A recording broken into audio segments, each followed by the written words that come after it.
சென்னை அடுத்த தாம்பரத்தில் லீஸ் பணத்தை திரும்பித் தர தாமதம் ஆனதால் இடைத்தரகரை திமுகவைச் சேர்ந்த எம்எல்ஏ ராஜா அடித்து துன்புறுத்தியதாக புகார் எழுந்திருக்கிறது. தாம்பரத்தைச் சேர்ந்த ஹரி என்பவருக்கு இடைத்தரகரான மாரிமுத்து லீஸ் முறையில் வீடு பார்த்து கொடுத்துள்ளார். அதற்காக மாரிமுத்து 8 லட்சம் ரூபாய் பெற்றதாக கூறப்படுகிறது.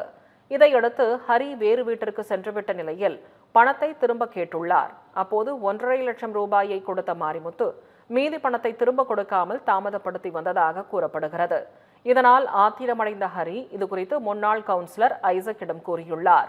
இதையடுத்து மாரிமுத்துவின் வீட்டிற்கு சென்ற திமுகவினர் பேச்சுவார்த்தை நடத்த எம்எல்ஏ ராஜா அழைப்பதாக கூறி மாரிமுத்துவை அழைத்துச் சென்று அடித்து துன்புறுத்தியதாக கூறப்படுகிறது.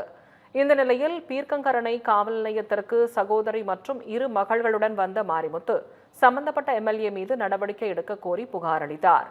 மேலும் உரிய நடவடிக்கை எடுக்காமல் அதிகாரிகள் காலம் தாழ்த்துவதாகவும் வேதனை தெரிவித்தார். அண்ணாவை வீட்டுல வலுக்கேட்டாம எம்எல்ஏ சார் வீட்டுல பண விஷயமா பேசிக்கலாம், அவங்களுக்குள்ள சண்டை வேண்டாம் வாங்கன்னு கட்டாயப்படுத்தி கூட்டு போயிருக்காங்க. கூட்டு போய் எம்எல்ஏ சாரே ட்ரெஸ் இல்லாம எங்க அண்ணனை போட்டு அடிச்சு அடின்னு எல்லாரும் அடிச்சு, எங்க அண்ணனுக்கோ எங்க குடும்பத்துக்கோ எங்களுக்கோ நாளைக்கு இந்த பொம்பளை பொண்ணுக்கோ எங்க குடும்பத்துக்கு யாருக்கு எது ஒண்ணுனாலும் அது எம்எல்ஏ சார் அவர் ராஜா சார் தான் பொறுப்பு.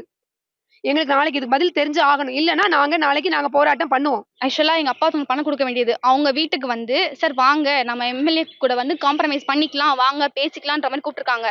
அப்பா இல்ல ஃபர்ஸ்ட் வேணாம்னு சொல்லியிருக்காங்க. இல்ல காம்ப்ரமைஸா சார், வேற ஒன்றும் பிரச்சனை இல்லை வாங்கன்னு சொல்லி கூப்பிட்டதுக்கு அப்புறம் சரி ஓகே நீங்க அப்ப கூட எம்எல்ஏ ஆஃபீஸ் போகும்போது கூட நீங்க ஸ்டேஷன் கூட்டு போங்கன்னு எங்க அப்பா சொல்லியிருக்காங்க. ஸ்டேஷனுக்கும் கூட்டு போகாம இது எப்படி சார் இல்லீகலா ஒருத்தவங்க மேல கை வச்சிருக்காங்க. எங்க அப்பா கடிச்ச அடியில் அதாவது ஆகி செத்து போயிருந்தா யார் சார் பதில் சொல்றது? சார் இப்ப பேசியிருக்காங்க பெருசா எதுவும் பிரச்சனை வேண்டாம், காம்ப்ரமைஸ் ஆகலாம் அப்படின்ற மாதிரி பேசியிருக்காங்க சார். எம்எல்ஏ சார் பேர் டிஎம்கே கட்சியில இருக்காங்க. அவங்களோட பேர் எஸ்.ஆர். ராஜா.